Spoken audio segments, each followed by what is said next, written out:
Hello, everyone, and welcome to another episode of Triple Threat.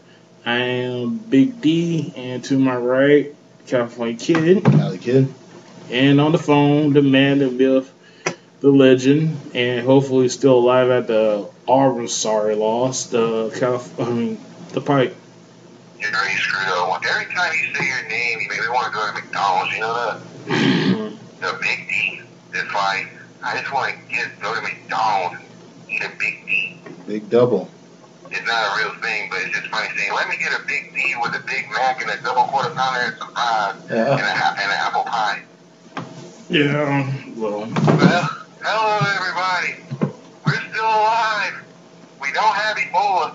Yeah, hopefully not. I mean, C-Kid might. We don't know what's going on with him at the moment, but you know. Ruined the weather day. Like, C-Kid, have you been to Texas lately? Oh my God, no. You ever been on an airplane, have you? No. Well. Or is that what he wants? That he could be a zombie already? Spoiler. Oh but anywho, let's get down to the show and let's get to the first topic. Let's get busy. Been a great great week for DC Comics. Bunch of their shows that were picked up by the networks premiered this week. Well, two, I think, because I think Constantine hasn't premiered yet. Yeah, Constantine, I think, is next week. Okay. But we're going to talk about Arrow first. Oh. We should talk about Flash first, because it came on first. Well, I haven't seen Flash yet. I was going to say that for later. Yeah, but it would be kind of dumb you just sit here talking about Flash by yourself. I'm fine. I'm just going to say, not better than Arrow, but it was still pretty good for a first episode. Yeah. And yes, the original person who played Flash does appear. Wow, really? Yeah, he does. I'm not going to say what he does, but yes, you will recognize him right off the spot. Interesting. So, I mean, he had to. I mean, that's the only way it's going to work. You know what I'm saying? well, it's kind of honor since CBS was dumb enough to cancel the damn show because it kept flip flopping. Weren't we like 5 when that show was on? That version? Well, y'all were 5. I was probably 6. Yeah, he was older. So. But yes, we can talk about Arrow. All I gotta say about the season premiere was it was good. It picked up from where the season left off.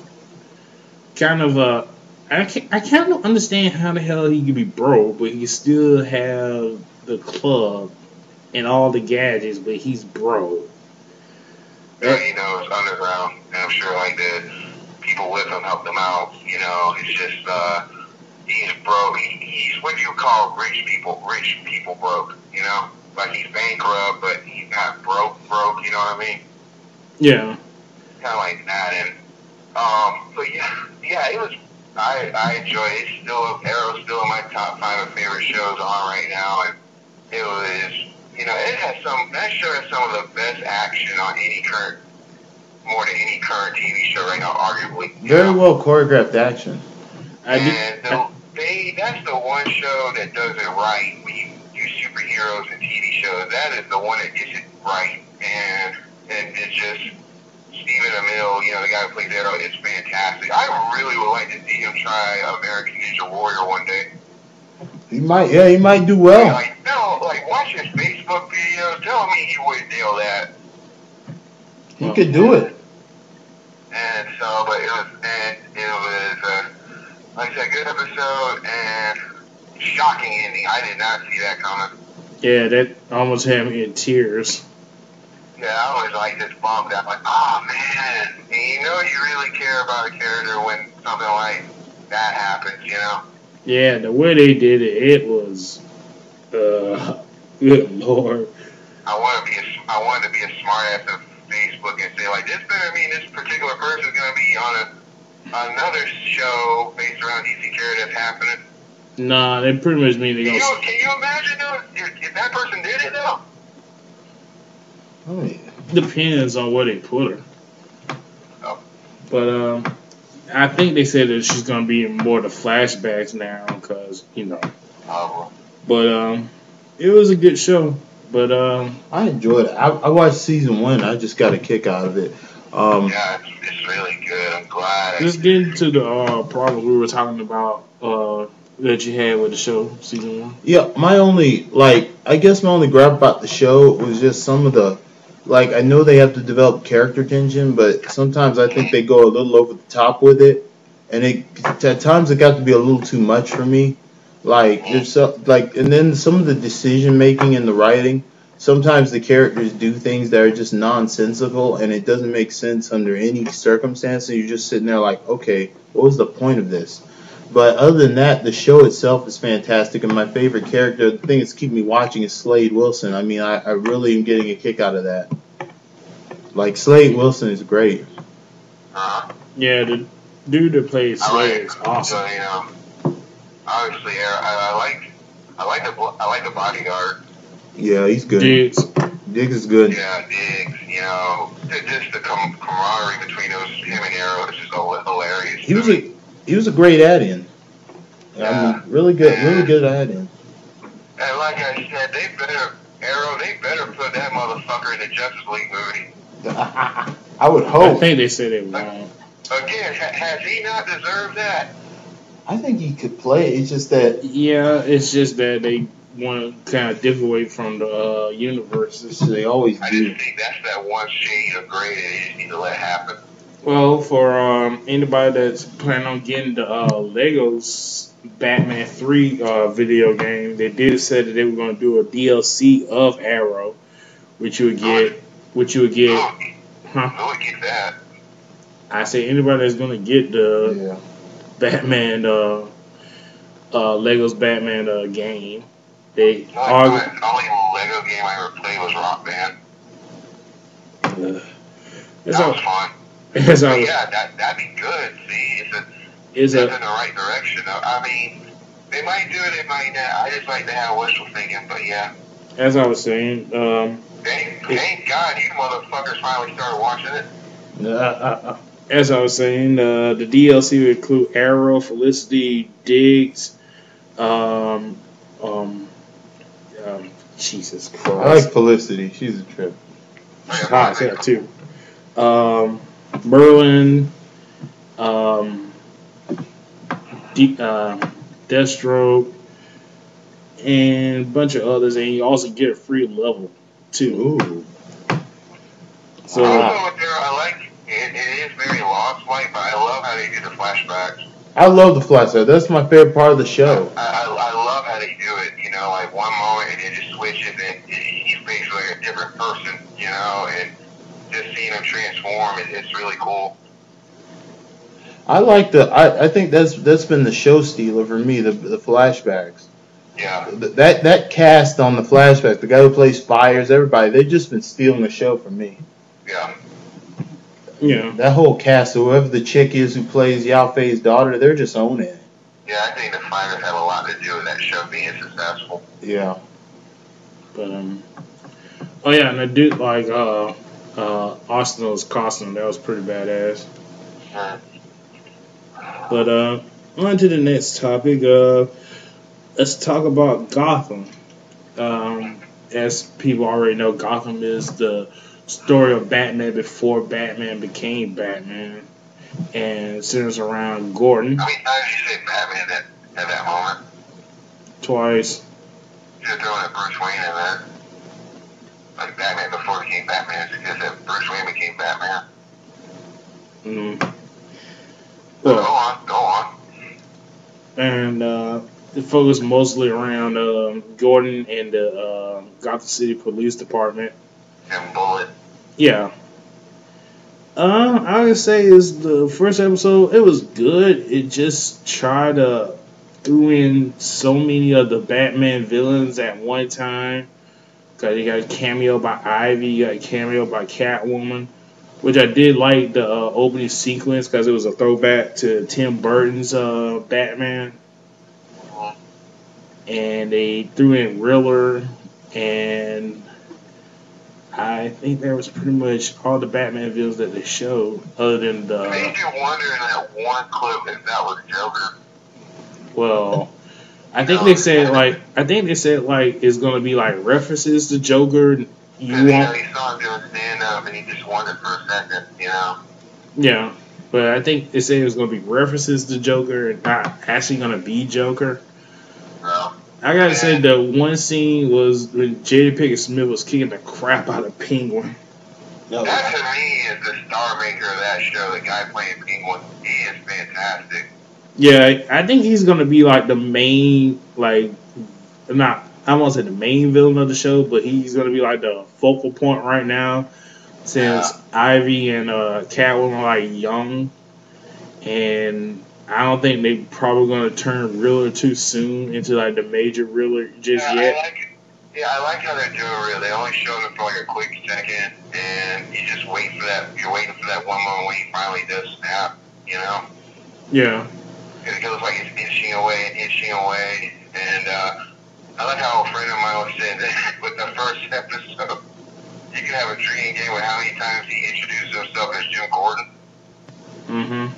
He did say that a lot. Like Jim Gordon, like my name's Jim Gordon. Yeah. He just reiterated. And I'm already liking the guy playing Alfred. Yeah, I gotta correct myself on our talk. That's the guy that's related to the Third Doctor, not Guy Penguin. playing Alfred? Yeah, he's related to the Third Doctor. I think he's his grandson. Maybe I could be wrong about that. Wow. But that's interesting. It's a good show with 3 episodes. So far, so good. I mean, any show. The fact that I'm watching that instead of Raw at 8 o'clock, that shows quite a commitment. Like, I literally have not watched Raw live in 3 weeks. And then it's like, after as soon as Gotham is, then it's just funny how crazy the Monday night lineup is now, because then it's like, then I watch Gotham, then I watch Big Bang Theory, then I watch The Blacklist. There's a lot of shit is on Monday nights. Everybody's trying to catch that spot, man. They're trying to catch that audience. And then, if you notice, there is jack shit on Thursday nights now. Well, I guess because except for football. I guess that's why. Unfortunately, WWE can't move like everybody else. I'm still hearing rumors that they might in fact move SmackDown. No. Well, that's what I heard, because they're saying like that new show's gonna come on Friday nights at 9. Well, we'll see. Yeah, the show that's based on that 12 Monkeys movie.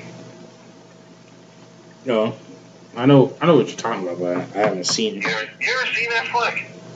No, I know that's the one with Brad Pitt and Bruce Willis. CK, you ever see that movie? Yeah. What did you like? Did you like it? Yeah, it was good. Did you watch the TV show version of it?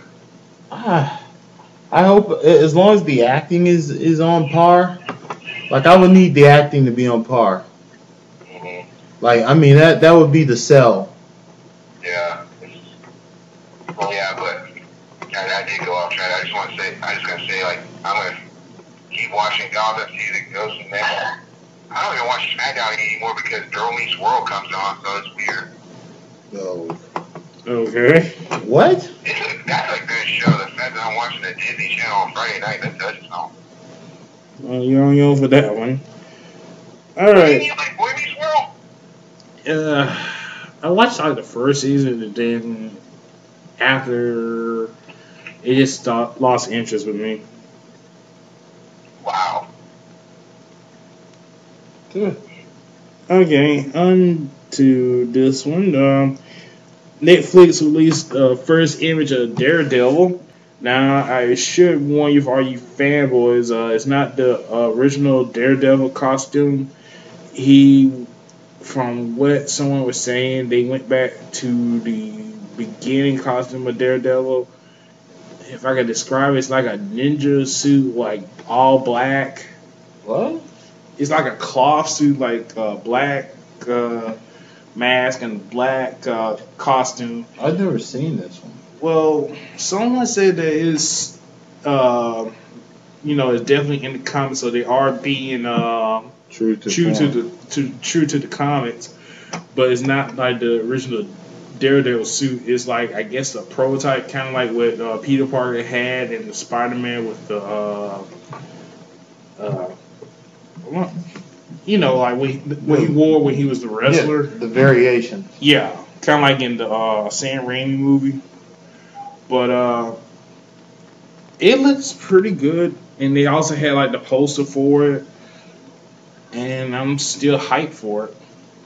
And also, let me see if I can get this right. Rosie O'Donnell, is that her name? Rosie O'Donnell? No, not Rosie O'Donnell.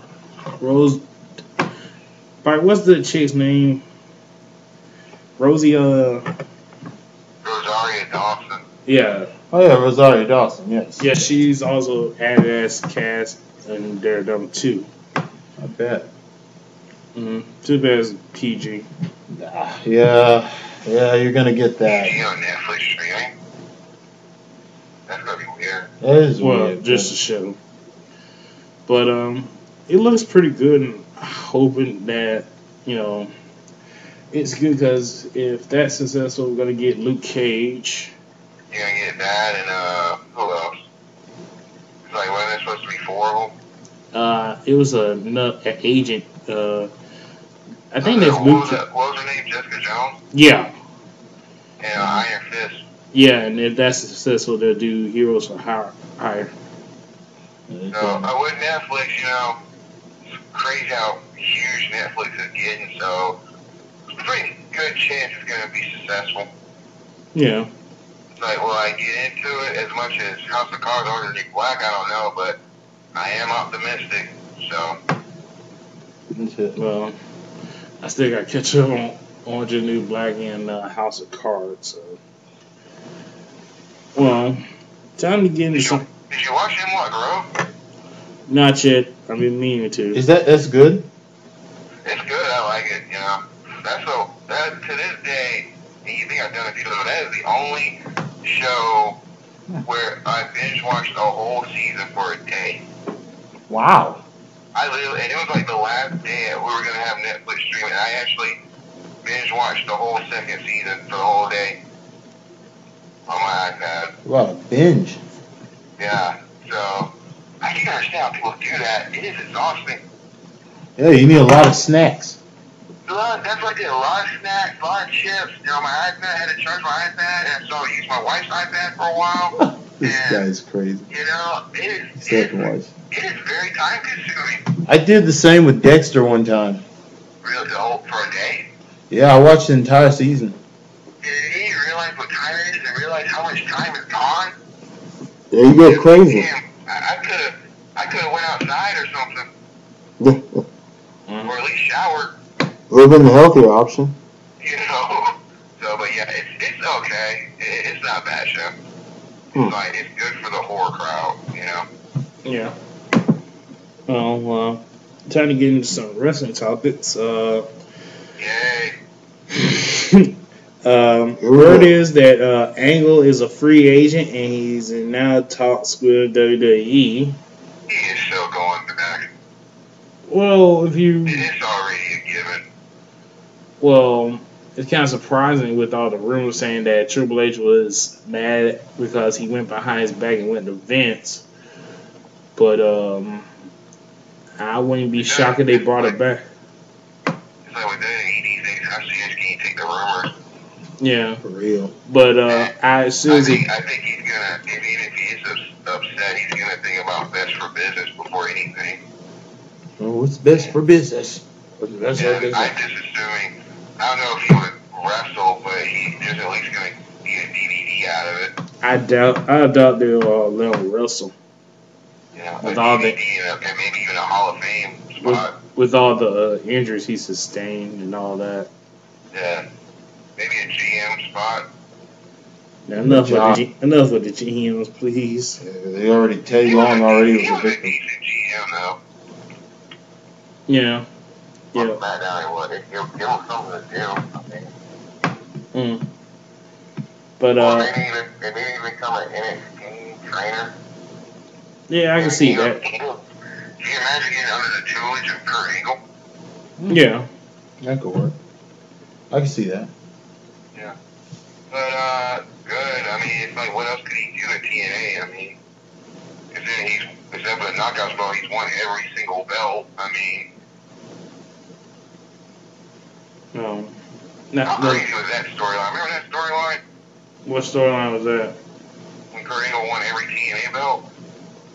Was that the one where he had all TNA belt and he had the Come on, get the letters right. Come Yo, on. you talking about the IWGP? Yeah. Yeah, he had I was that. trying to get him to say it, kid. Oh, well, I was trying to help you. But yeah, that storyline. Yeah. Yeah. So I think it'd be great if he came back and he could come out of the crowd. He would go over huge. I think he would. I mean, can you imagine? I mean, he'll go over Can you imagine huge. hearing that music again? I mean, he'll go over huge. It's just that, can he wrestle? I mean, would WWE let him do that? Yeah, that's true. With all his injury, because let's face it, Kurt has a knack of doing extreme stuff. That's why he's fucked up as he is now. Yeah. Because he did a lot of crazy shit he probably shouldn't have done. Yeah. Yeah, some great matches, man. Kurt had some of the best matches. Some of the best. He's one of the greatest of all time. He is. I mean, he just is. Yeah. Well, some more news. Randy Orton is now officially a part-timer. Oh, God. He's now only working limited WWE live events and will not see him work full-time on the road with the company. And he's also going to be working the first week of the upcoming European tour in November. And he will be main eventing matches with Dean Ambrose. I kind of understand that since Orton has been there for a while. Yeah, he's a top guy. But it kind of hurts WWE because right now they really need all the help they can get. Mm-hmm. Yeah, this would be the bad time to do that, especially with no Daniel, no Roman. I mean, it's like, how much faith are they going to put on Ambrose, Yeah, all your heavy hitters are kind of preoccupied. Yeah, and, of course there's Cena, give or take, so, I mean, if this is like him trying to, rest or whatever, I get it to one degree, but another degree I'm thinking, this ain't the right time to do that. Yeah. Especially this coming times, it's really bad, and, they need all, you're right, they need all the help they can get, Yeah. Which leads into the next topic. WWE was here in Macon last night with their house show, and luckily I was able to go. Shout out to DW for giving me a ticket to go. The rest of us had better things to do. Yeah, but like I said before, it's free. You can't turn down free. Nope. So I went. Missed one match. It was Great Khali versus Brad Maddox. Which Great Khali won. And I wouldn't give two shits about it. I know. I like how my one friend Britt, whenever WWE comes to Macon, she will be there at 4 or 5 o'clock in the afternoon in the parking lot and getting autographs. She got pics with Ambrose and R-Truth and Natty. And, she was just totally up in the moon. And, and then the fun part is going on Twitter and see these people hashtag WWE Macon. And they were all talking about the same thing. Brad Maddox coming back. I wish I could have got a paper with Natty. I barely heard about the matches or who won or anything. Well, I'll tell you right now. Right. Don't ask for it, then give it back. I wasn't really asking, but okay, go ahead. Okay. I didn't have any look, by the way. Let me get into it. All right. So after the Great Khali and Brad Maddox match, I got there after that. Yeah, we got that. Okay. And also, what's kind of strange is Cody's wife was announcing. That was kind of strange. What? And her name's Eden. Yeah. So next was Divas. The Divas came out. It was Alicia Fox, Nikki Bella, Brie Bella, Emma, Natty, and who else? Karen. No And Paige. no Paige, no AJ, They just fell Damn, back. I missed Emma. and so Did a bunch of people do that dance? yeah, some people were doing it. Of course they were. So Like, they don't ca- worry, you don't worry, you don't look like a jackass. Yeah. well, so they had like a poll on what they were gonna do. It was a diva dance off or something else that was stupid, and they Was vote. that whole thing where you had to text them what match you want to see? I think so. That's the stupidest thing to do in a house show. Yeah.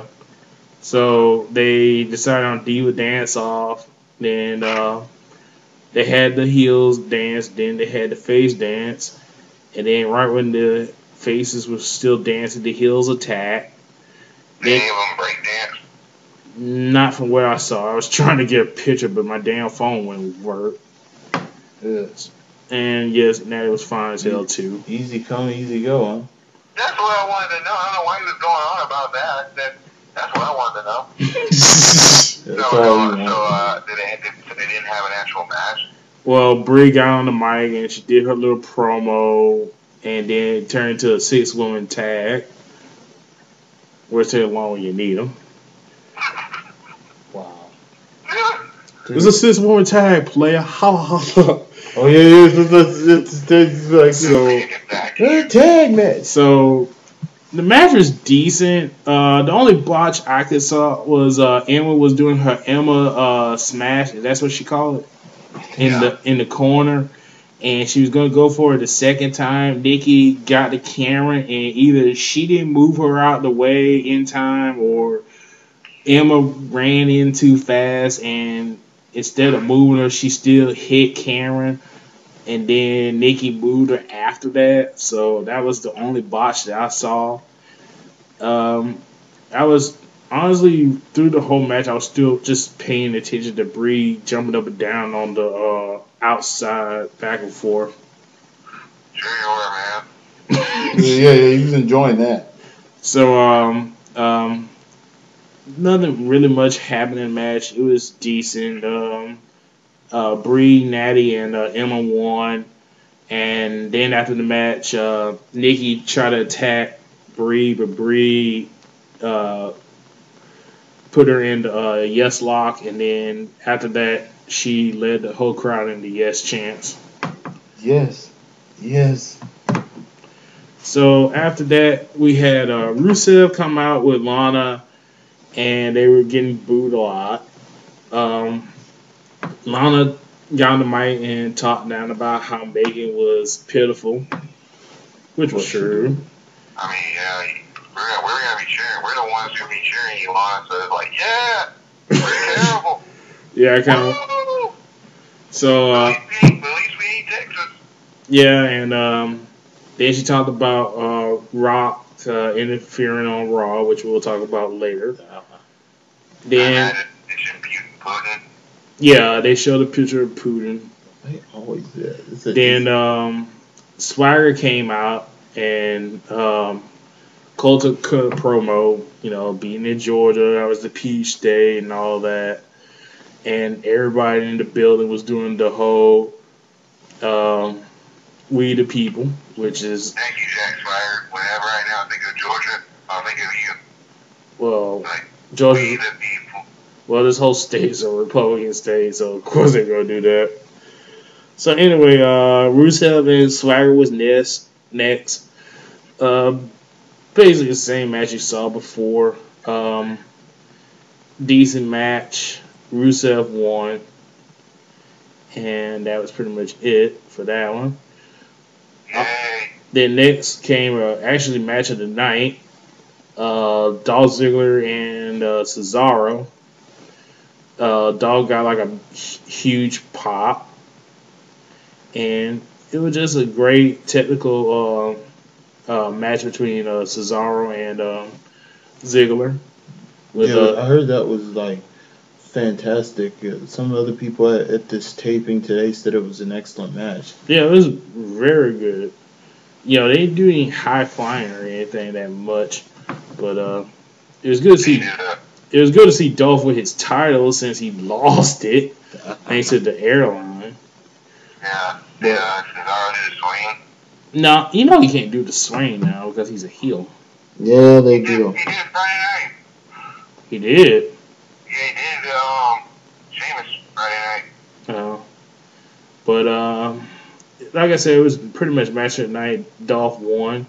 Had intermission. Came back. Well, Cesaro even jobbing on house shows. Yeah.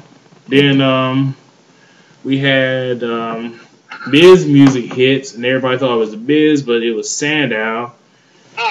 And Miz Dow.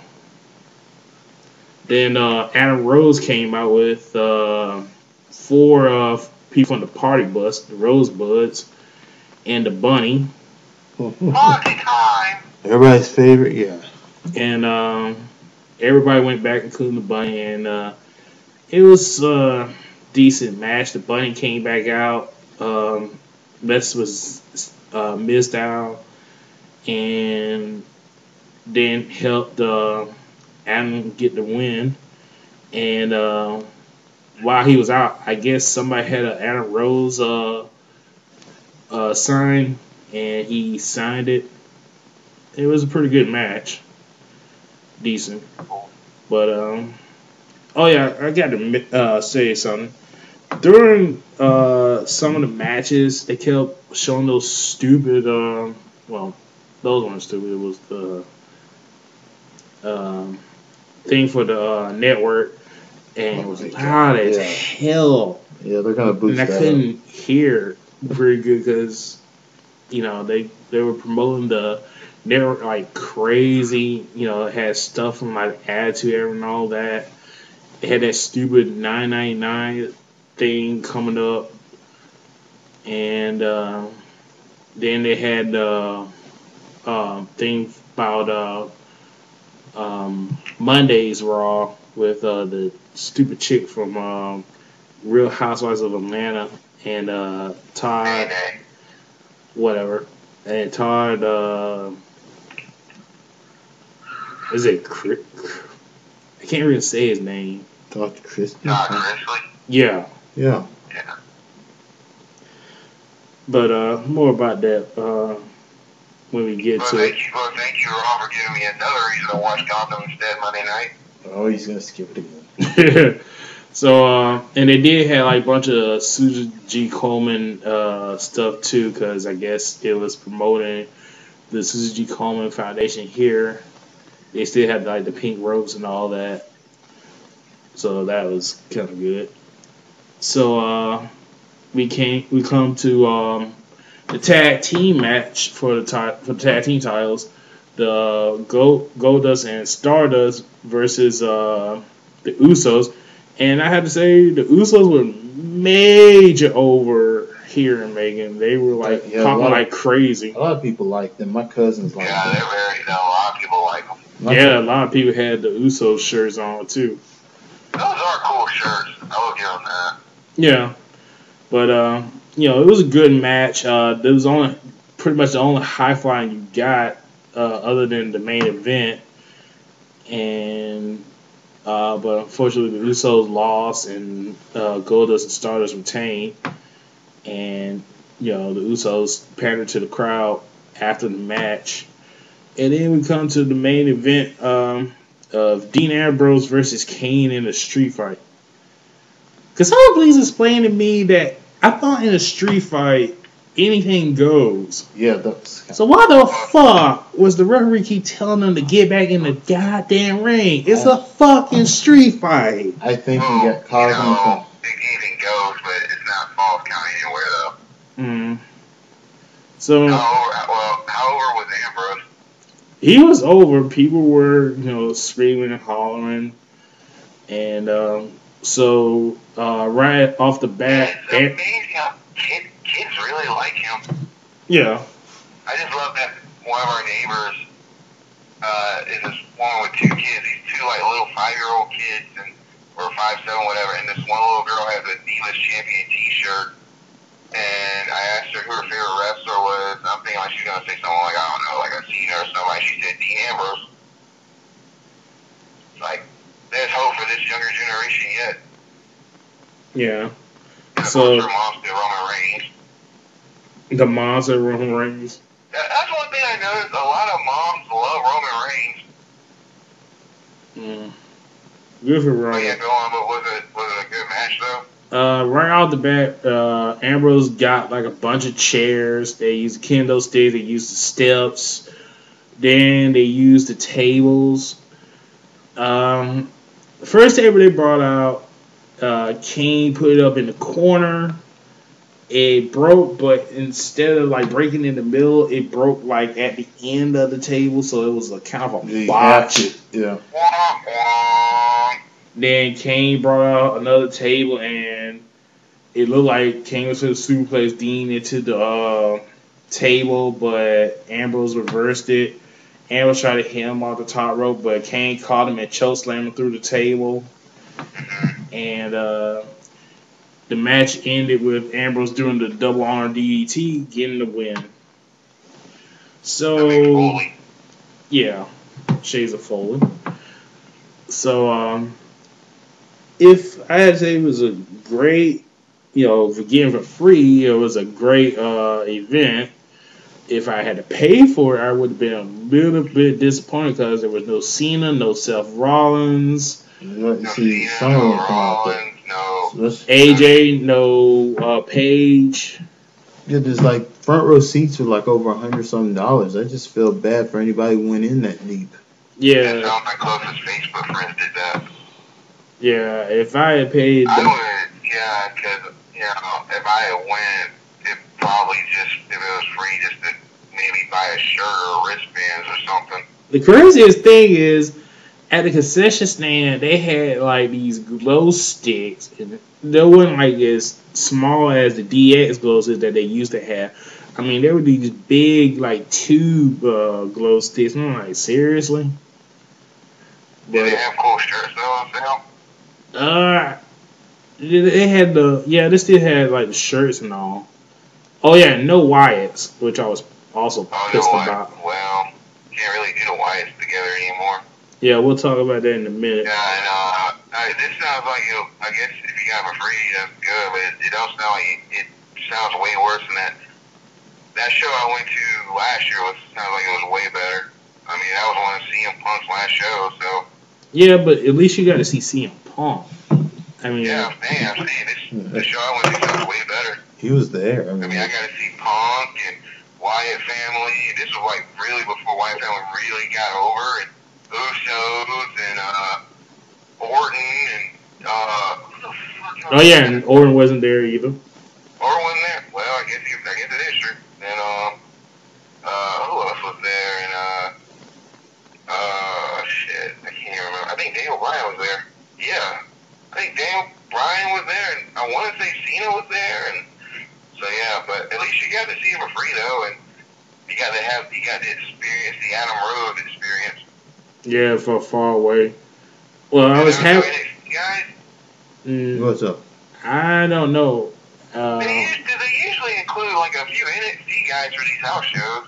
Maybe. Oh, you talking about with the dark matches? Yeah, with the house shows, they usually play NXT people I was mentioning this, like they normally I was told that this didn't happen, but normally early on when they run the dark matches, they do let some of the local indie feds put on their matches. But they didn't do it. They didn't do it this time. They normally would let the first hour would be the indies. I think they just did Great Khali and Brad Match, but yeah, normally they would do like an NXT. Yeah, like NXT. I figured like maybe like a Sami Zayn would have been that would have been cool, or even a Tyler Breeze or somebody. From my experience, when they held Raw here, like they would reserve, okay, within the first hour, you would get some AWN matches, like from Fort Valley. They'd have some of the guys from Fort Valley show up and run the dark matches. Oh yeah, they got the NXT guys. Then one more thing. Yeah. Special news for our friends in Columbus. They're gonna do the tribute to the troops in Columbus, December 9th.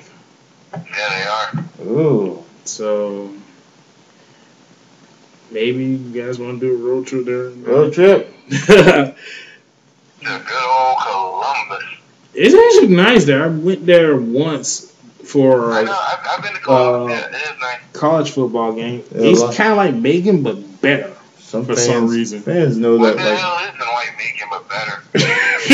I meant as a town, it looks better than Macon. Well, we're pretty much familiar. What town isn't Macon, but better? Mm-hmm. We're familiar with Columbus. I mean, we taped several episodes of Intensity there.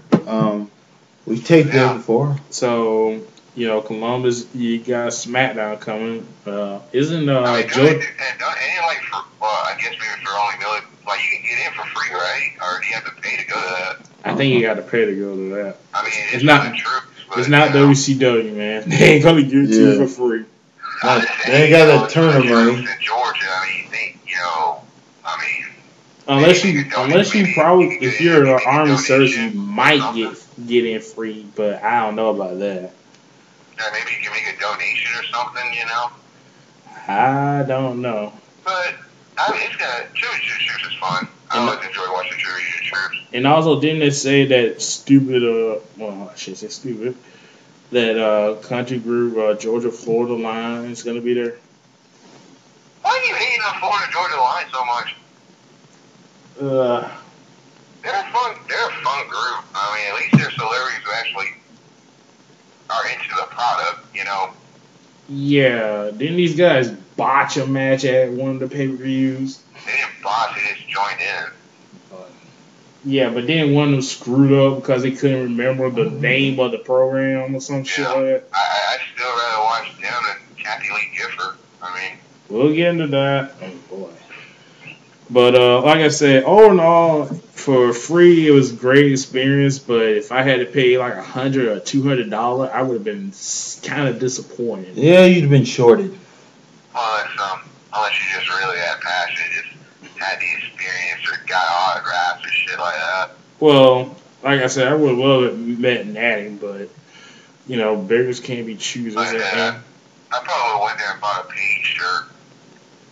And I already met my favorite. Maybe a hat. I might would have bought a hat. Yeah. Yeah, you're known for sporting hats. You always gotta at least buy one thing. Unfortunately, at this time I wasn't able to buy anything except for they had like these commemorative cups for $5. Has everybody's face on it. You are a cup and glass collector. Yeah. Like I said, it was a good show. And speaking of the Wyatts, let's get into this topic right here. Apparently, they're going to split up the Wyatts. Both Eric and Luke Harper are going to do singles. And the rumor is that the Ascension from NXT is going to take their place. Why in the blue hell would you do something like this now? This is stupid. These guys are freaking over. They're way over. And then when you get them to where they are now, you completely misuse them. And now all of a sudden, now you want to let them go? They're freaking out. Like what happened here, this is a case of where, like, since Vince McMahon is the head writer, you have a situation where they freak out because Bray is getting cheered.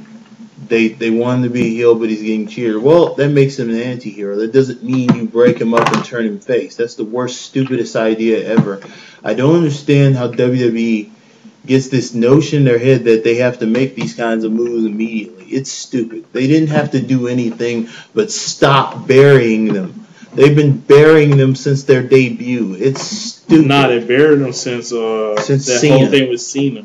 Yeah, since John Cena, they have been burying the Wyatts, and I don't know why. I thought that the thing with Jericho would help Wyatt out, but it didn't. Yeah, I knew it was gonna go down when they never gave those two the tag belts.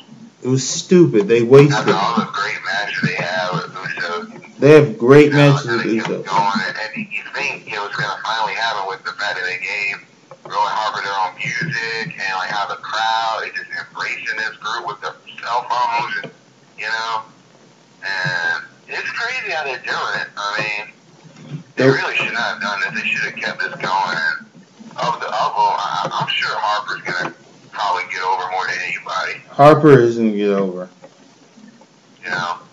Rowan, well, as long as he keeps that mask on, he'll be fine. Yeah. Why can't they just add the Ascension? Did they really need to break them up? They couldn't just like add the Ascension and since like, okay, since we got the Ascension now, they can do the tag matches and it doesn't fit. It wouldn't fit in with Bray Wyatt.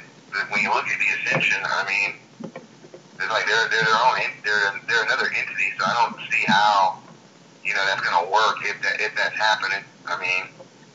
I just don't think they should break them up. It's a stupid idea, and they should have used them right. They wasted a good chance to have a new main heel on the show.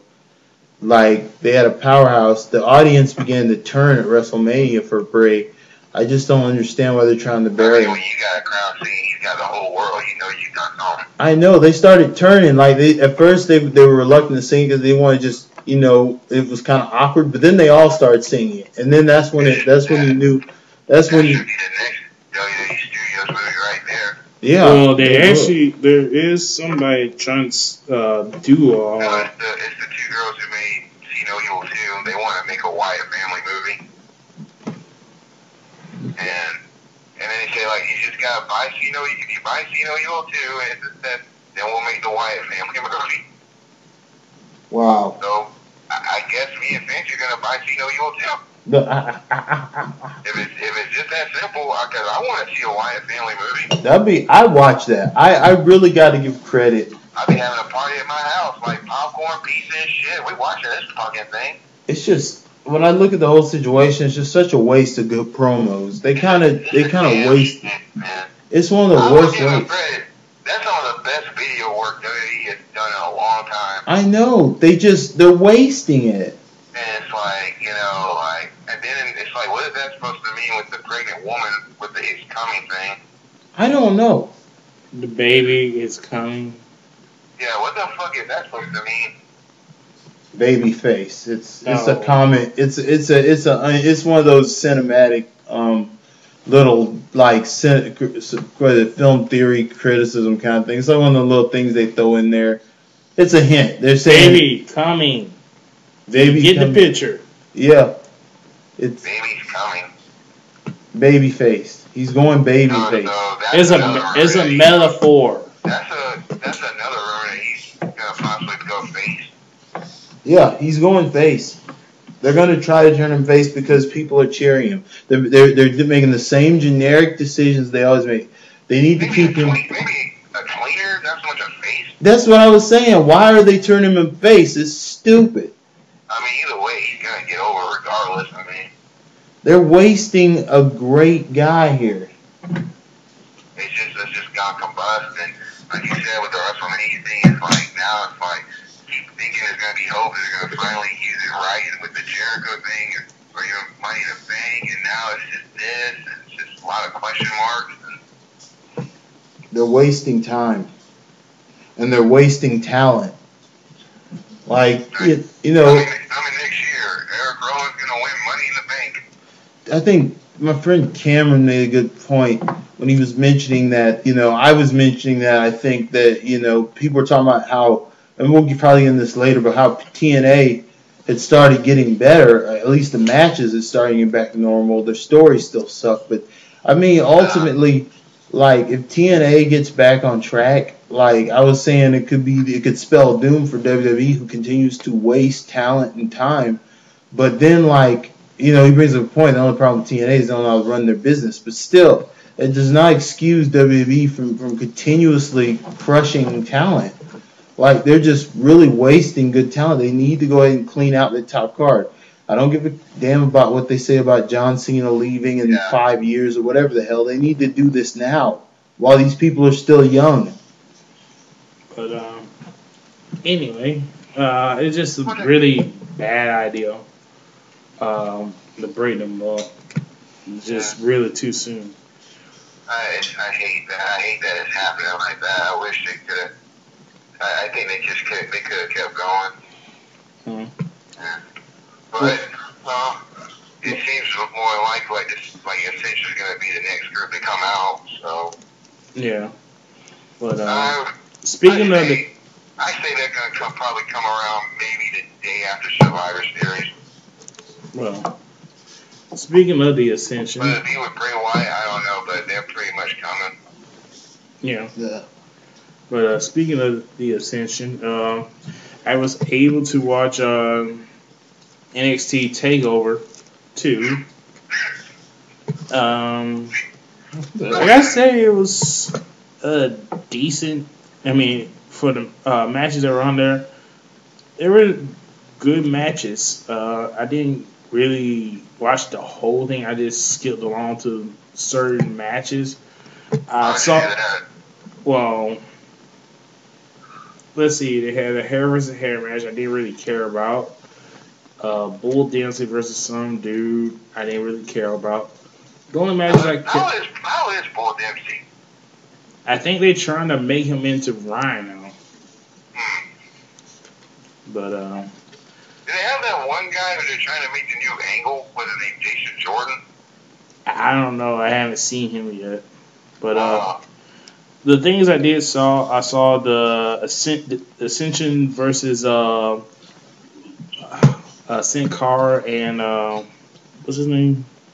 Kalisto. And what they call it, the Lucha Dragons? Yeah, Lucha Dragons. I gotta say, this is the first time I'm very impressed with Sin Cara. Oh, really? I think this. He's impressed. Sin Cara now. Yeah, this Sin Cara could work with Kalisto. This tag team could work, and they did. It's crazy how that little special match can happen. Yeah, but it was a great match, and the Lucha Dragons won. So, now Sin Cara got his first title. Yes. How about that, huh? Oh, Sin Cara. Next match, I saw the Kenta thing, and it's gonna be used to try to get used to that. Well, you saw Hideo. Yeah, Hideo. Itami. Yeah, they call me Hideo Itami. I'm just like, okay. I just, like I said, I don't know about the name. I'm hoping it's just temporary and they repackage him again. But who knows? Better or worse name than Finn Balor. Oh. Well, we'll see. I can't wait to see what they do to Kevin Steen. Oh, God. Yeah. But we'll see. Go on. The next match I saw was Bayley versus Charlotte for the NXT Women's title.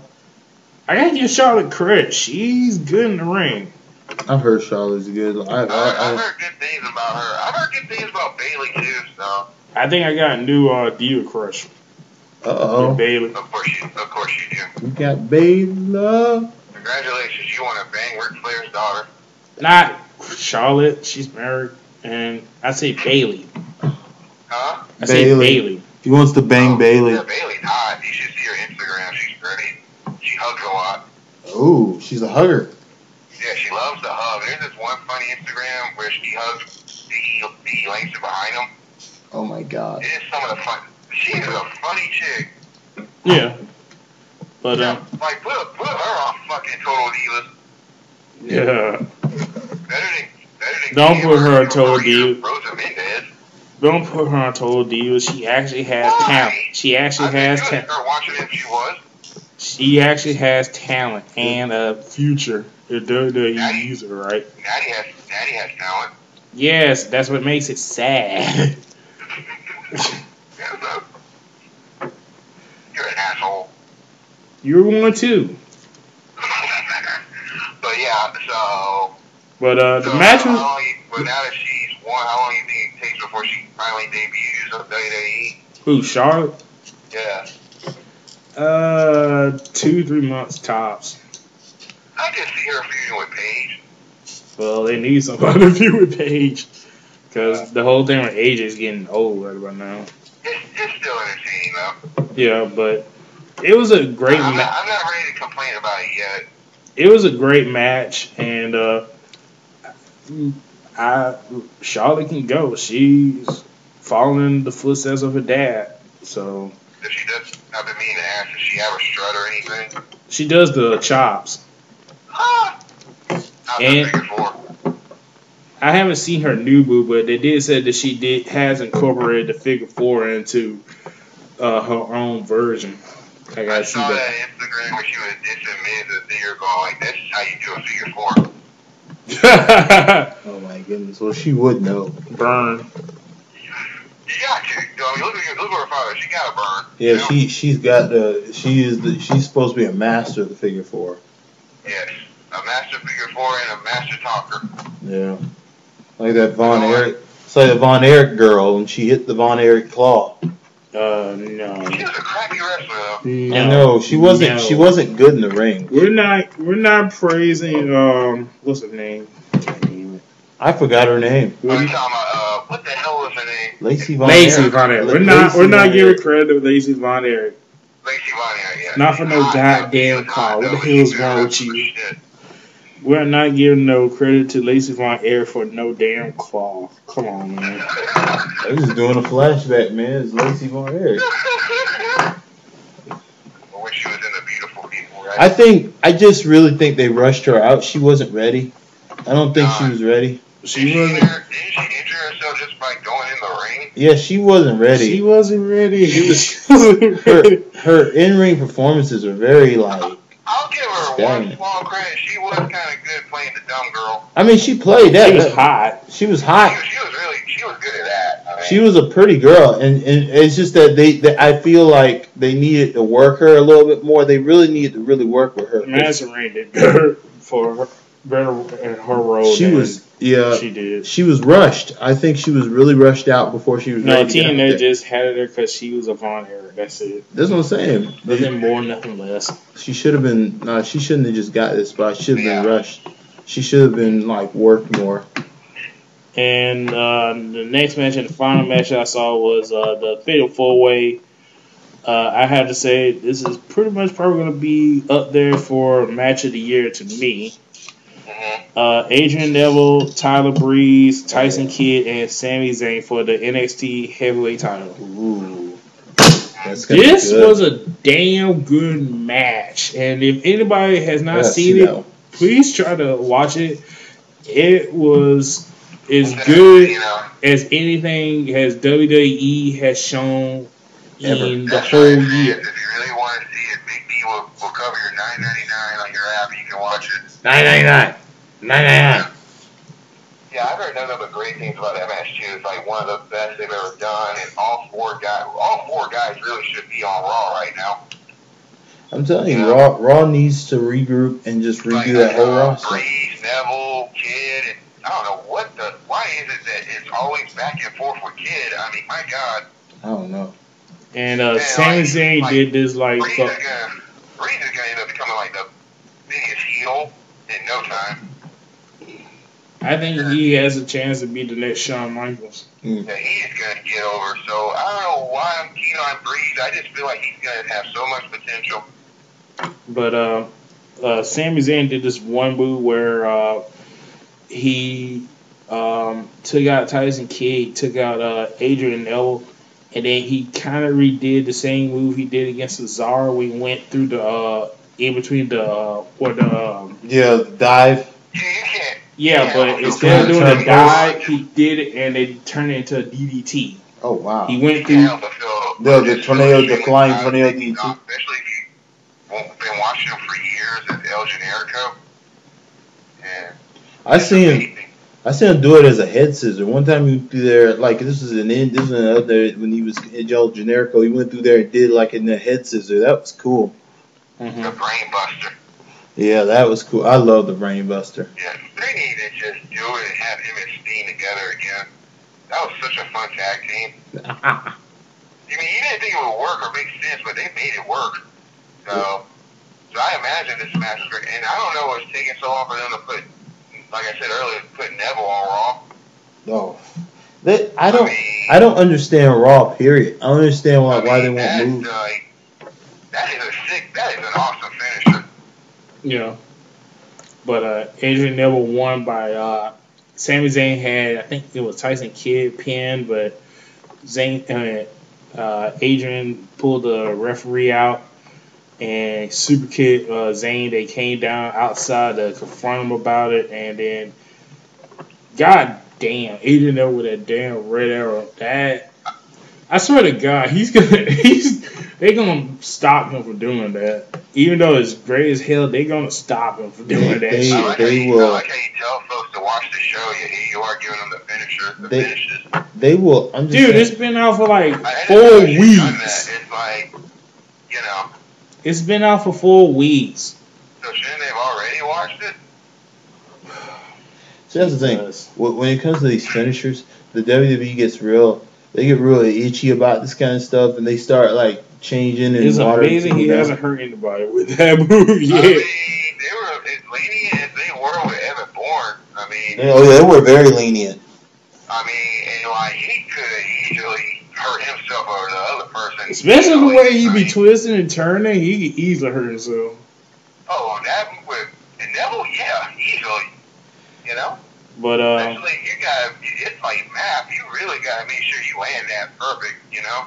Yeah, cause he easily fuck himself up. You have to make management, like, you have to really win over management. And you gotta trust the person at the bottom. You do, but you have to make sure that you don't move a muscle, don't move your hands, don't move your body, stay still.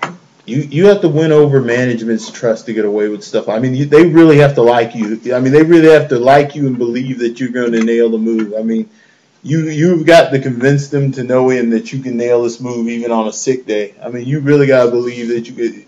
That way they'll let you do it. Yeah, that's part of the reason why they don't put them on it. Well, are they just because of that, the finisher? Well, even with they're nervous about a pile driver. I mean, they're nervous. I mean, they really get antsy. Yeah, because they got on Cena and it's like, Punk for that. It's like they feel like it's a sweet move, but. Well, can you blame WWE with what happened with Austin? Oh yeah, pile drivers had like a terrible history. Yeah, shoot, it's like when freaking Chono got Austin, and then Austin got Owen, and then it's just one. It's just one thing after another, man.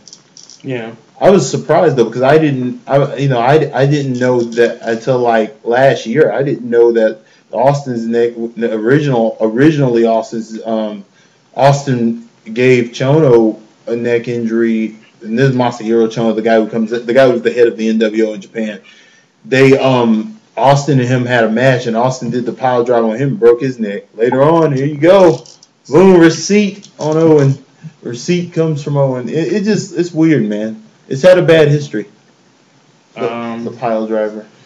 So, I guess not. But if you haven't watched it, please watch it on the network. It's definitely worth watching. $9.99. Yeah, it's worth $9.99. Okay, we're gonna run down the card of Night of Champions since it was the last pay-per-view we talked about last episode. We're gonna give you some of our thoughts about it. Yeah. I'm trying to fucking remember this one.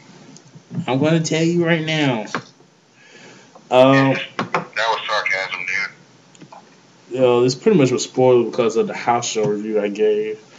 Yeah. But WWE tag title match, Stardust versus the Usos. The Stardust won the titles. United States title match, Cesaro versus Sheamus. Somebody said that was actually a good match between. Oh yeah, we got Sheamus wasn't there at the house show, and they. We didn't really ask, dude. But okay. Um, Sheamus won that match. The WWE Intercontinental Title match, The Miz versus Dolph Ziggler. Miz won that. Happy birthday, Miz, by the way. Mm. 34 years old, can you believe that? Yeah. Like we said last week, because of Roman Reigns' injury, Seth Rollins issued an open challenge, and Dean Ambrose showed up. They brawled. Yeah. Rusev versus Mark Henry. Rusev beat Mark Henry. Orton versus Jericho. Orton won. Divas title match. AJ versus Nikki Bella versus Paige. AJ became Divas champion. Yeah. And Cena versus Brock. And I called it. John Cena won by DQ. Yeah, you called that one. I give you credit. I told y'all. He called that one. He did call it. And he did.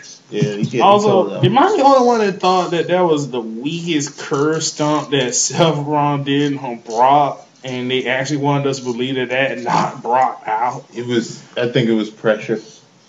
I think he was pressured to Ain't no soften way. it up. Ain't no way nobody can make me believe that would knock Brock out. A simple one curve stomp. When stuff like that happens, that means there was a discussion in the back where Brock threatened them, and they were like, "Okay, look, when you go out there and do it on Brock, just really soften it up."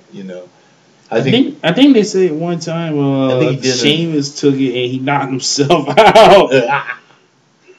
He knocked himself out after he got curve stomped. He oversold it. Yeah. So I'm gonna run down Raw from that Monday was in Chicago, I think. Yeah, it was in Chicago. And Stephanie took some shots at CM Punk because the crowds chanted CM Punk, saying that, she doesn't understand why they would chant for a quitter. Stephanie's gonna do what she thinks she can do. That's one thing I will say for Stephanie McMahon is she will at least address the issue. She won't act like it doesn't exist like some people do. She actually will sit there and address it. I give her credit for that because I at least you may not like what she has to say, but she will address it. She's not gonna be stupid like freaking Michael Cole. But then Michael Cole said anything. You're right. Anything Michael Cole says comes straight from this man anyway. Also, let's talk about Jamie Noble and Joey Mercury. I love that my wife recognized him right off the bat. Like, ain't that Jamie Noble? I'm like, yes it is. Like, bring him in. Producing. I like him. Jamie Noble, Jamie Noble keeps getting noticed every time he comes out, and the crowd keeps chanting his name. If some of people, you can't help it. It was that over. Some people might remember the episode we read over an actual Raw script, and some of the segments were written by Jamie Noble and directed by Jamie Noble. I mean, that's one of the last great cruiserweight. Great cruiserweights. I love Jamie Noble's matches. He was great. It took a minute for me to take him seriously, but man, he was awesome. When he went on that streak with that Tiger Driver, I was just like, man, that was one of my favorite things in WWE at the time. Just watching him find ways. I was even into that whole thing with him and Nydia. Yeah, him and Nydia. He had Nydia, and he had That was the funniest segment with him and Tori. Oh, the dude was in there with the cowboy. The cowboy had the cowboy boots and in his boxer shorts. I loved it. The whole thing, and the whole thing with Palumbo. God, the whole thing with Chuck Palumbo where he kept beating him. And he would wear a shirt like Jamie 3, Chuck 0. Oh my God. And then they won a date with Michelle McCool. See, starting off, what I like about the character starting off, like you really didn't take him seriously. He come out and he run that whole kind of hick character he was playing. But then, like when he got in the ring, people started to realize this dude is damn good. Like, man, we started to realize this guy can wrestle. Like, it's just crazy. Like, the clever ways in which he would win these matches is just insane. I think he got way over after he left WWE and ROH. Oh, right? Yeah, if he wasn't, like, I think he proved us how good he was during that whole Cruiserweight title run. He was just unbeatable. He kept tiger driving people. I remember the Hurricane challenged him. Like, didn't he win the ROH title? Yeah, he did. Yeah. That was like Punk's last ROH match before he went to WWE. It was him, Punk, Joe, and Daniels in an elimination match, and Jamie Noble beat Punk at the end. Yeah, he did. He got him. But it's good seeing them as the new Stooges. They had the whole thing with Ambrose spraying green mist on Seth Rollins. Everything's good. That was fucking hilarious. Yeah, it was fun until the end where he went back into Triple H's office and... It was very Nickelodeon. It's like something you would have seen back in the day on Nickelodeon. Yeah, and then they... talking about the vibrating thing. Yeah. Yeah. Which, you hear the buzzing, like... Yeah. Like, and then fans are watching that part, and Seth Rollins got the briefcase, said it was an electric razor. Yeah. And then Fancy said, sure it was, Seth. Wow. Like, we believe you. Wow. Mm. Try to somewhat go a little off the PG ramp there. That was clever. Yeah, they tried. I mean, they went a little bit. They need to do more of that. Shoot, they need to start working their way back to the... So, yeah. It would have been funnier if he said electric toothbrush. That would have been funnier. And some of them episodes of Raw back and they were rated R, like straight up. And so, like, now it seems like they're incorporating Cena into Dean Ambrose and Seth Rollins' feud because Rock is reportedly not going to defend the title till Royal Rumble. So now they got to do something with Cena. Like now they got to do this crazy storyline of the whole thing of like, I guess we'll have Cena, Ambrose, and Rollins together, you know, and so he should at least be back for Survivor Series though. Mm-hmm. I would imagine you can't just have him off until Rumble. That's crazy. Yeah.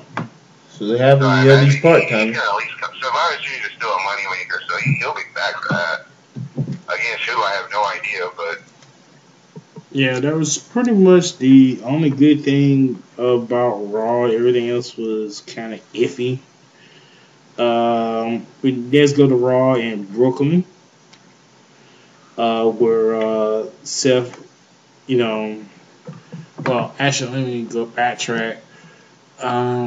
At the end of that Raw, we had both Cena and Ambrose getting laid out with a curb stomp. I thought it was funny how the Chicago crowd was telling Rollins, "Thank you, Rollins, for curb stomping Cena." That was funny. That's that town, man. You're gonna get that. So the Monday after that, which was from Brooklyn. It was, I think, yeah, they were doing the whole CGG Coleman thing with breast cancer, with the ring ropes pink and all the rest of the shirts pink. Support breast cancer research. Yeah. We're gonna go through some of the good things about the show first. 6-man tag: Usos, Ziggler versus Cesaro, and Stardust and Goldust. Pretty much match of the night. Yeah, they've been. I mean, Goldust has moved like some of the best work of his career right now. Yeah, I was talking to my friend, and he was saying how he was amazed that at Goldust's age, he can still go. Man, he's owning it out there. Yeah.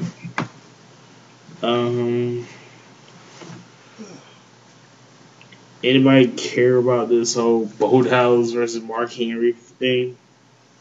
Not really. I didn't even watch it, so not really. Okay. Well, for those that, you didn't miss much. I guess they're gonna turn Mark Henry heel again because the rumor is apparently this is gonna turn him back heel because he keeps losing to Bo Dallas week after week. How many times are we gonna turn Mark Henry from face to heel again? He's a turn heel face guy. Oh yeah. I also gotta make a rant. Okay. For God's sakes, can we please stop it with the fucking animal gimmicks already? We have El Torito, and now we have a bunny with Adam Rose, and now we got fucking Hornswoggle in a fucking gator costume. Alright, the bunny thing I gotta say because there's an actual wrestler in the costume. I can tell you that. But this whole thing with the gator and the... It'd be really cool if that was Justin Gabriel. It'd be the most over he's ever been ever. Damn. Nice. That was brilliant night. I didn't even mean to do that because I love Gabriel, but I'm just saying, the last time I saw Gabriel was on Shark Week. Can someone explain why the hell they call themselves Slater Gator? Because Titus O'Neil played for the Gators. He played with Florida Gators? He used to play for the Florida Gators. Oh, I thought he played for like the Sentinels or whatever. No, you dumb fuck. He played for the Gators. Why do you think they were called that? That's why I was asking, dumbass. How did you not know that? They mentioned it like 20 times. I'm sorry, with those 20 times I wasn't listening to him. But you sure didn't listen to Mark Henry turning heel again. But no, that's why. It's because he played for the Gators, which doesn't make sense because he constantly does the dog noise. So it's a very complicated thing with him. Yeah. But God bless him. He's trying so hard. And I don't even want to look at Heath Slater because it just makes me miss Drew McIntyre. So. Also, let me talk about this since I forgot. And Hornswoggle, you can try as hard as you can, but I am not watching that Leprechaun movie. I'm sorry, I thought you were a horror buff. You gotta. I'm not the horror buff. My wife's the horror buff. I like horror, but I don't like fucking Leprechaun.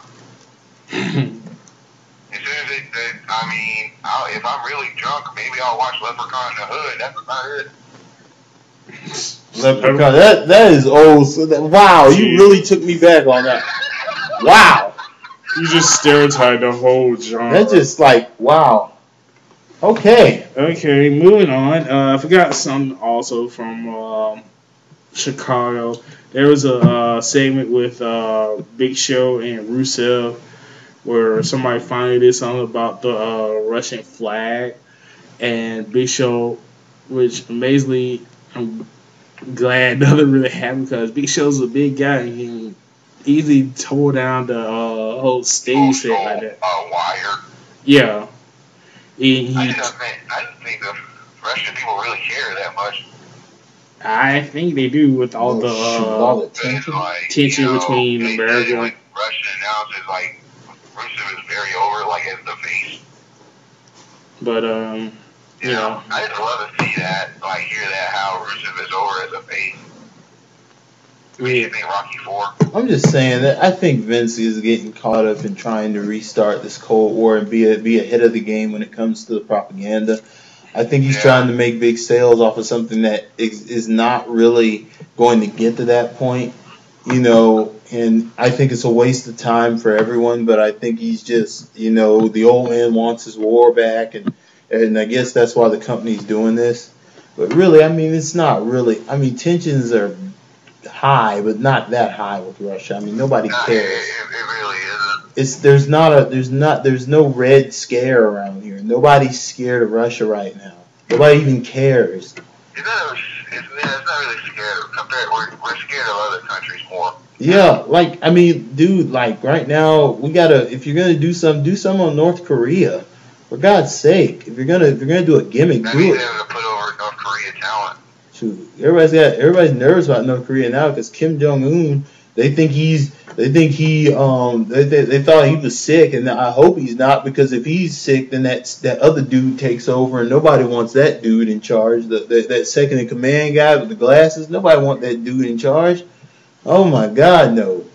You know, then like we can't send Dennis Rodman over there to calm his ass down. You know, this is some stupid junk, man. Like I said, let's do something. You know, you're right. Thank you, Bill O'Reilly. Yeah. I feel so enlightened. I mean, so because of Big Show tearing the flag down, WWE did this big apology, so they went. Oh my God, he's still fucking talking about it. Well, I had to lead into the next segment. You can tell that was our way of saying we don't give a shit. No, go ahead, man. I know you don't give a shit. That's what I'm saying, you know. I know you don't give a shit when we're doing a show. Let's continue. So, because of that, Big Show had to apologize and, to make the fans happy, which led into the segment in Brooklyn with Rusev and Lana talking about Big Show being suspended and all that. Oh, my God. And then out comes the great one, The Rock. You could have put more saying into it. Like, the great one showed up. Yeah. Thank you. Yeah. And oh God, he just eating it up today. I like that jacket he had on. I'm just gonna say the Iron Mike Tyson jacket. That was cool. Yeah. And Rock. Even when he effed up, he flubbed up a little at the beginning. That's okay. Yeah. So Rock came in, he did his usual one-liners, which was cool. How many people can quote Jay-Z? He does it great. Yeah. Lana was on point, but Rusev, looked like he was almost about to choke. Yeah, he just. I'm so happy he's speaking English now. Yeah, but he looked like he was about to choke in front of the great one. I thought it was kind of. He's probably nervous as crap. I can't blame him. It's The Rock. Yeah. Like, if you're asked to do a segment with The Rock, I don't care. You know what that is? That is a rite of passage. I'm telling you right there, you're over when The Rock is in you. Here's the thing. Like, if I was asked, like, if I got on WWE television and they told me I had to do a segment where The Rock was going to come in, of course, I don't care how over I am or how long I've been in the business. I'd be nervous as hell. It's like, it's The Rock. It's like one of the greatest talkers of all time. I can get ran over. Yeah. You know, you get nervous, like, when you get somebody that. You can't help it. You know? The guy is one of the greatest talkers in history, man. You get scared. It's by him. That is fucking great. Yeah. It's like, so Rock pretty much lays Rusev out, gave him the pin slap out of the ring, and everybody cheered. And it was also funny that you see a picture on Twitter of Rock hanging out with Lana and Rusev breaking the whole promo. And JR even called him out saying, that, what The Rock was thinking, he's turncoat, something like that. oh my shit. But it was pretty much good seeing The Rock. Before we get into the whole thing with Cena, I would like to talk about one segment that kind of was... You want to speed it up, man? Because Walking Dead is like an hour. No, go ahead. Don't worry. What would you want to talk about? Yeah. So, we go to one segment that pretty much kind of turned Raw off a little bit. Is the segment with the Today Show host Kathy Lee Gifford and Holden. They came out with. What the? I told you about this, huh? It's Hoda. Whatever. And it came out with Anna Rose and this. I know. I know what you're talking about. Yeah. Okay. Yeah, the bottle. Yeah, go ahead. So they got here and did this segment, and basically they're there to promote. They wrote, by the way. Yeah, and they did this for the Susan G. Coleman thing, and they were getting so much boo that they had to keep playing Anna Rose's theme song to drown out the crowd. But that's not the weird part. The weird part about it is they said they're gonna hype up Brooklyn. And next thing you know, Hoda's dancing, and Kathy coming up behind her with the wine bottle. She brings the wine bottle over Hoda's ass, and then Kathy Lee bends over on the ropes, disposing her ass, and then Hoda hits her with the wine bottle on her ass, breaking it. Was it? I mean, this thing was it even? I look at it was like, is it symbolism? You know, like what are they trying to say here? Like, what am I supposed to? That's on you. Like, that's on you. What am I supposed to think here? I'm just saying. I just have it's like, what am I supposed to think? You know, I'm questioning. I just want to apologize to our audience. I want to apologize to my host for the host for even bringing up this jackass topic, and even my dogs are barking like, "What the fuck is he bringing that up for?" I don't know. I think he wants to do Kathy Lee Gifford secretly, but you know. But yeah, no, I don't know what that was. I just was like, maybe I don't know.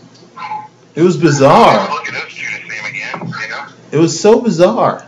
Also, it was just strange. I don't know what were they trying to accomplish. I mean, it's a damn shame they wasted wine bottles like that. That was my son. I wanted to cry for the wine bottles. You can't waste wine bottles like that. all I want to say is, did they boo Joan London when she came out? Because I couldn't hear. No. Okay, you gotta be. If anything, she was one of the most over people. Well, at least they had some sense not to boo her. Yeah. But they're not monsters. The audience can be assholes, but they ain't monsters. Yeah, but I just bring this up because of the guest host for next week, which we'll get into the next episode about it. WWE, you gotta pick better people to come on your show. I mean, I can understand Christy or whatever the fuck his name is because it's USA, but Nene, really, do we really need her on Raw? But I'm not gonna get all into a rant about that till the next time we do the show. Trying to go fast. So Dean Ambrose and Cena was scheduled to face Seth Rollins. He is such a G with the mic. Dean Ambrose is. Kane and Randy Orton. God damn it! And how many times times? That he's just talking about going to Coney Island, you know? Yeah, and he pretty much left Cena high and dry. This is like just a G. Just give him the freaking belt already. I mean, dang. And then coming back with a fucking hot dog cart. Yeah, that was mustard all over. That was weird. That's probably not the first time Randy had something squirting on him.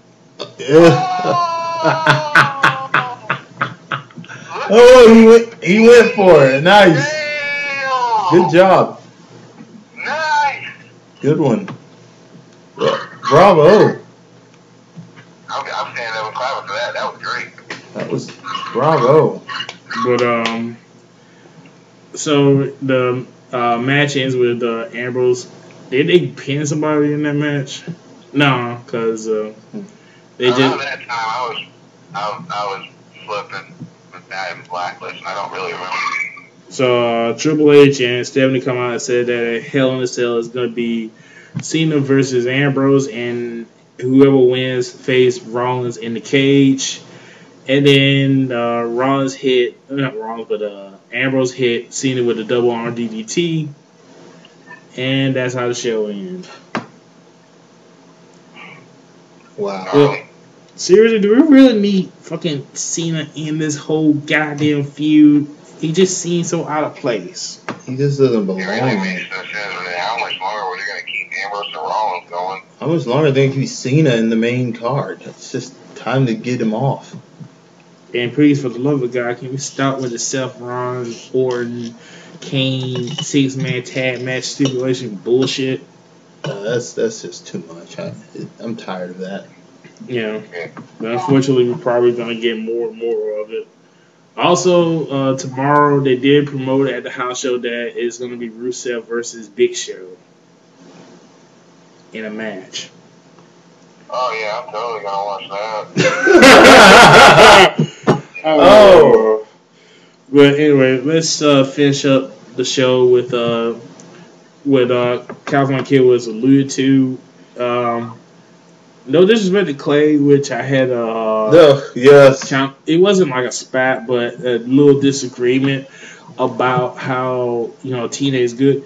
Yes, TNA is getting better and is getting good, and it's just tag team matches that have been working for me. That's it. the who The matches. tag team. The Wolves, Hardys, and 3D. That's the only one thing I've been enjoying. Well, get ready to be disappointed.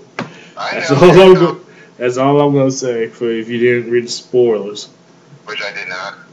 But it's just too little, too late, man. Especially with the whole TV thing and how Spike, because like now they say they don't trust the executives at TNA, and pretty much now everybody jumped the ship. I mean, with Kurt. And then Dizzy Carter goes on Twitter, right? Yeah. On Twitter, Dizzy was kind of making a joke to James Storm, and about the whole typhoons that hit Japan, which in the typhoon, 3 of Robert's Air Force Base reserve guys got killed. Was that officially were killed, or I think they were killed. They got swept offshore. Don't quote me on that, but they got killed drowning, and then I guess she was making a joke with James Storm and realized it was in bad taste and took it down. But it doesn't stop there. After that, she put a link on the TNA website to AAA When Worlds Collide event that took place in 1994. I guess to help people know who is wrestling for Bound for Glory, which I think we'll get into next episode. Yes. And said that maybe at Bound for Glory we will find the next Eddie Guerrero. All the wrestlers even mentioned, I'm not even offended that it was that. It was just, I was offended. It was just she told 2 very crappy jokes. That's what I was offended about. It's like, man. And see, it's like, thank you, DC Carter. You make, just when I thought the stupidest thing was seeing Steadman McMahon dance, you do these corny jokes, so, Here, when you say too little, too late, I think you're very accurate when you say that. I think it's the most accurate statement you can make about TNA. Like, why try to turn it? They should have been trying to make these moves like years ago. Like the problem too late. They've gotten themselves, they've burned too many bridges, and now the show. They're trying to make the show better now. Like, they should have been doing this as soon as it started going downhill. Like, back at the beginning of all this, when they tried to turn it in WCW, they should have never hired Hogan on as a management person and get all these contracts from these old guys who, can make their own rules. It's just, they wasted a lot of money. They wasted a lot of talent. They let certain people tell them what to do who shouldn't have had a say at all. They focused on the old instead of the new, which Paul Heyman brought to light, and there was just a lot of bad decision making. And now here we are, a product that has lost the faith of its fans, and a product that has lost the faith of some of the talent, burned bridges with some major talent, and some of the guys who've been riding, like AJ Styles, and a few of them who've been riding with the company their whole career, now lost faith in it. Yeah, but has anybody seen the Christopher Daniels shoot? He's been pretty disgruntled. I want to see it. He's been pretty damn disgruntled about. I saw it. He was pretty damn disgruntled about some of the shit that went on. But those two, one thing you've noticed about their shoe reviews, that they weren't acting. That was legitimate. They were legitimately loyal to that company, and it's just sad to see. The reason, like a lot of Christopher Daniels had some great ideas for his character that he pitched and never got used, and they kept wasting them away. him, and he made a good point. He said, they kept feuding him and AJ over and over again. But every time they would feud, they would let AJ go over on him, which kind of killed his any seriousness to his character. It was a lot of little stuff and just a lot of bad decisions on TNA's part. And it just goes up. The list goes on and on. Yeah. Just bad decisions they made. But what I was trying to make the point to Clay was, yeah, it's over, but it's too little, too late. TNA really, fucked up, and now I guess now they decided they were going to get good because they need to impress, the Spike, the Hachos at Spike or some other network because. The thing with Spike goes through, they're going to need to get on someplace else. And, honestly, you don't know what's going to happen because now who's going to take over for Spike if you can't make it with them? And plus, your company president has a bad rap of lying to execs and not telling them the truth. So, yeah. Some things in TNA is working right, others aren't, but I just feel it's too little too late, and hopefully TNA can get on a station, maybe Spike or someplace else, but, the way things are going with Angle trying to leave, Gale's contract is pretty much up, and, it just doesn't look good. And with that, we'll close out this episode of Triple Threat. I was the only one that said anything positive. Huh? I was the only one that said anything positive. Just positive? Say anything positive about TNA? I did say it was good. The wrestling's been good. Yeah, the wrestling. I said the wrestling's good. You said that like a tiny second, but then you said too little too late like 8 times. It is. I know. It's too little too late. The ship is sinking. We'll discuss that. We'll discuss more. We'll discuss more today's Triple Threat. I'd like to thank California Kid and the Pipe. And I'd like to thank the new subscriber that was added in the past week. We got one more subscriber. We got a new subscriber. Good. Of course we got a new subscriber. We got to keep them coming, right? Yeah. Thank you, and subscribe more, leave a comment, and tell your friends. And thank you for watching. Thank you for listening. And don't get Ebola. Yeah, don't do that. And with that, we're done. Cool.